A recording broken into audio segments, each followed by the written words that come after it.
علیہ السلام تو اس طرح ہو ہی نہیں سکتا. دوسری بار تیسری بار تینوں بار یونس علیہ السلام کا نام نکلا قرآن دازی میں.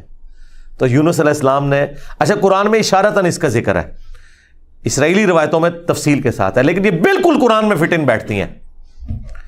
یعنی آپ کو یہ تو بتایا گیا کہ یونس السلام مچھلی کے پیٹ میں رہے, تو وہ مچھلی کے پیٹ میں پہنچے کیسے تھے؟ مچھلی کے پیٹ تک پہنچنے کے لیے تو آپ کو ابدوز چاہیے, نیچے ہے مچھلی, اتنی بڑی ویل مچھلی ہے, کوئی چھوٹی مچھلی کے پیٹ میں تو رہ نہیں سکتا بندہ. تو وہ حضرت یونس علیہ السلام کو انہوں نے سمندر میں پھینک دیا. یونس علیہ السلام نے خود ہی کہا, ان کو کلک کر گیا کہ یہ معاملہ میرے اینڈ پہ ہے. انہوں نے کہا بھائی مجھے پھینکو, تم مجھے سمجھ آ گئی ہے. ظاہر فوراً کلک کر گیا کہ معاملہ خراب میرے سے ہی ہو گیا. وہ ان کو سمندر میں پھینک دیا تو اللہ کے حکم سے ایک مچھلی نے انہیں نگل لیا. یہ قرآن میں ہے. قرآن میں آگے تفصیل نہیں ہے کہ کتنے دن تک, لیکن تورات میں ملتا ہے کہ 3 دن اور 3 رات تک وہ مچھلی کے پیٹ میں رہے. یہ ویسے پبلک مشہور ہے 40 دن, نہیں 3 دن ہے بس. وہی 3 دن, وہ جو 3 دن عذاب آنے تھے نا, وہ 3 دن انہوں نے مچھلی کے پیٹ میں گزارے. اور وہ 3 دن ان کی قوم نے زندگی موت کی کشمکش میں گزارے ہیں کہ ابھی عذاب آیا کہ آیا. ٹھیک ہے, توبہ ہے نہیں ہوئی کہ آئی ایم سوری تے توبہ قبول ہو گئی ہے نا. 3 دن انہوں نے پی کٹی ہے بھائی جی. یہاں تو لوگ 1 دن جیل نہیں کاٹ سکتے, 3 دن تک انہوں نے وہ تکلیف کاٹی ہے. پھر اللہ تعالیٰ نے ان کی توبہ قبول کی ہے. اور یہاں پہ حضرت یونس علیہ السلام 3 دن تک مچھلی کے پیٹ میں اندھیرے میں, اور دیکھیں اللہ نے ان کو ایسے کلمات سکھا دیے, مختصر تھے, پرفیکٹ تھے, بہترین توبہ. لا الہ الا انت سبحانک. سورۃ الانبیاء میں یہ دعا آئی ہے, اے اللہ تیرے سوا کوئی معبود نہیں, اور تو پاک ہے نا, پاک تو غلطی نہیں کر سکتا. انی کنت من الظالمین, بے شک میں ہی ظالموں میں ہوں, میں انسان ہوں, انسان سے غلطی تو ہوگی. تو یہ دعا اتنی اللہ کو پسند آئی کہ سورہ الصافات میں آیا کہ یونس اگر مچھلی کے پیٹ میں ہمیں ان الفاظ کے ساتھ یاد نہ کرتے تو پھر مچھلی کے پیٹ سے اسی دن نکالے جاتے جس دن مردے اپنی قبروں سے نکالے جائیں گے. قیامت کے دن تک مچھلی کے پیٹ میں رہتے, یعنی مچھلی کا پیٹ ان کی قبر بن جاتی. اتنا غصہ ایک جملے نے ٹھنڈا کر دیا. اور ساتھ اللہ نے فرمایا کذالک ننجی المؤمنین, ہم اہل ایمان کو اسی طریقے سے نجات دیں گے. یعنی جو بھی یونس والے طریقے سے ہماری طرف متوجہ ہوا اسے بھی ہم نجات دیں گے. یہ دعا ہمیں اتنی پسند ہے کہ جو ان الفاظ کے ساتھ ہم سے معافی مانگے گا ہم اسے بھی نجات دیں گے. جامعہ ترمذی میں حدیث ہے, جو یونس علیہ السلام کی دعا کے ذریعے اللہ کی طرف متوجہ ہوا اللہ تعالیٰ کبھی اسے محروم نہیں لوٹائے گا. لا الہ الا انت سبحانک انی کنت من الظالمین. اور جمع کے صیغے سے پڑھیں گے تو لا الہ الا انت سبحانک انا کننا من الظالمین. وہاں تھا انی کنت من الظالمین, یہ ہے انا کننا من الظالمین. دونوں طریقے سے آپ دعا مانگ سکتے ہیں. بہترین دعا ہے یہ, اسم اعظم ہے دعاؤں کی قبولیت کے لیے. قرآن میں بھی آیا کذالک ننجی المؤمنین, اور جامعہ ترمذی میں بھی آیا کہ جو اس دعا کے ذریعے اللہ کی طرف متوجہ ہوگا اللہ تعالیٰ اسے محروم نہیں لوٹائے گا. لہذا جو جامعہ ترمذی میں حدیث ہے نا کہ اللہ کی حمد اور دروشی پڑھ کے دعا کرو تو قبول ہوتی ہے, تو وہ اللہ کی حمد میں نا آپ اس کو شامل کریں.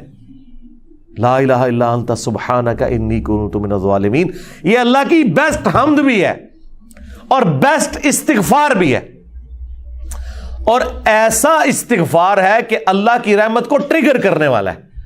دیکھیں آپ نے اللہ تعالیٰ کی کس چیز کو ہائی لائٹ کی ہے کہ یہ اللہ تو پاک ہے, تو غلطی کر نہیں سکتا, اس کی عظمت مان لی. اور پھر ساتھ ہی کہا کہ مجھے تو نے بنایا ہی ایسا ہے کہ میں غلطی کروں گا, تو دیکھ میں کمزور ہوں, میں مان رہا ہوں میں غلطی کروں گا, تو کر بیٹھا ہوں تو معاف کر دینا. اس سے بیسٹ انداز نہیں ہو سکتا اپنی غلطیوں پر معافی مانگنے کا. تو یہ حرز جاں بنائیں, لا الہ الا انت سبحانک انی کنت من الظالمین. یقین کریں یہ دعا آپ کے سامنے یونس علیہ السلام ہو, مچھلی کا پیٹ, گپ اندھیرا, 3 دن 3 رات, دنیا میں کوئی آ کے آپ کو ریسکیو نہیں کر سکتا, اور موت سامنے نظر آ رہی ہے. حضرت یونس علیہ السلام اسی طریقے سے بچے ہیں جیسے مردہ کو زندہ ہو جائے. اور یہاں لوگ کہتے ہیں بڑا گرم ذکر ہے جی, خوشبو لا کے کرنا چاہیے, اور صاف ستھری جگہ. بھائی جس نے یہ کیا تھا اس سے زیادہ تعفن والی جگہ کوئی نہیں تھی. مچھلی کا پیٹ. یہ تو چلتے پھرتے، نہ اس کے لیے وضو ہونا شرط ہے، نہ اس کے لیے غسل ہونا شرط ہے.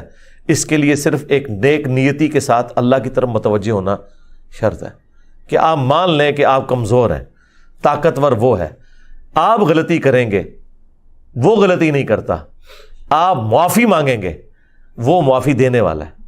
اللہ بھی التواب ہے اور بندے بھی توبہ کرنے والے ہیں. اللہ کی توبہ یہ ہے کہ جب آپ اللہ کی طرف رجوع کرتے ہیں، توبہ کا مطلب ہوتا ہے رجوع لانا، تو اللہ آپ کی طرف رجوع لے آتا ہے. جو بخاری مسلم میں حدیث ہے کہ جو شخص توبہ کر کے اللہ کی طرف رجوع لاتا ہے تو اللہ کو اس شخص سے زیادہ خوشی ہوتی ہے کہ جو اکیلا ریگستان میں ہو، اچانک اس کی سواری غائب ہو جائے اور وہ اپنی موت کا انتظار کرنا شروع کر دے، اور پھر تھوڑی دیر بعد وہ سواری واپس آ جائے جس پہ اس کا سامان لدا ہوا ہے، اسے نئی زندگی ملے اور وہ اتنا خوش ہو کہ اس کی زبان سے نکل جائے، اے اللہ تو میرا بندہ میں تیرا رب، من شدت الفرح، خوشی کی شدت کی وجہ سے. حالانکہ اس نے یہ کہنا تھا کہ اے اللہ میں تیرا بندہ تو میرا رب.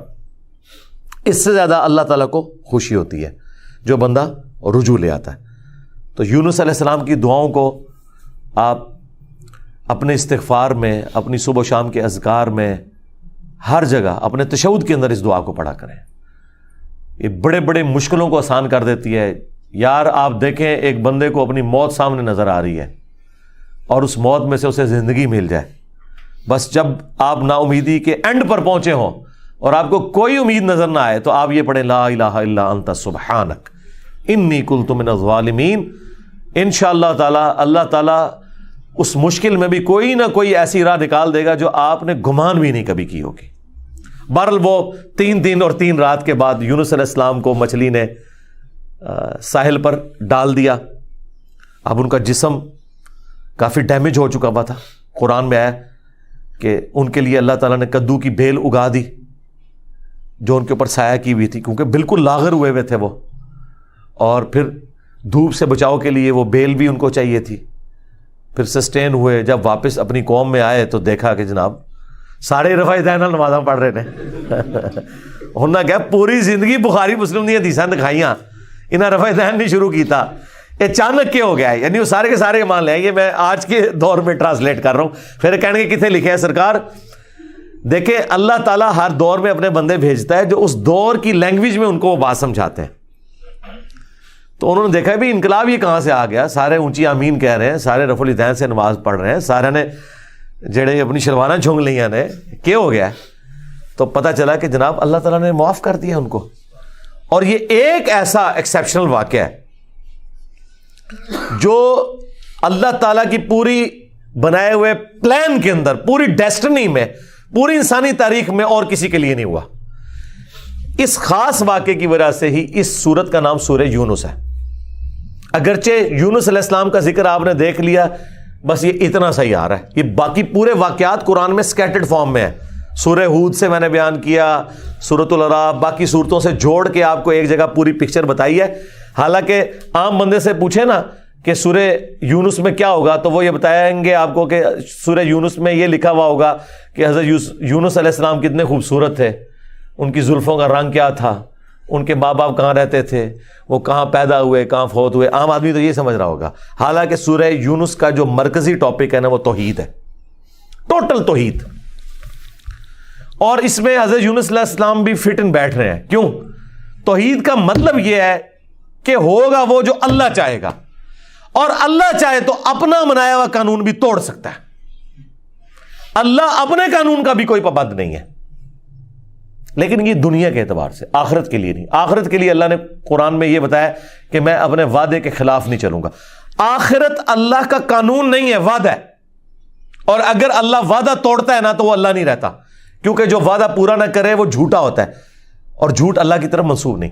لیکن دنیا میں اللہ تعالیٰ اپنے بنائے ہوئے قوانین توڑ دیتا ہے. وہ اللہ کے کوئی وعدے نہیں ہے.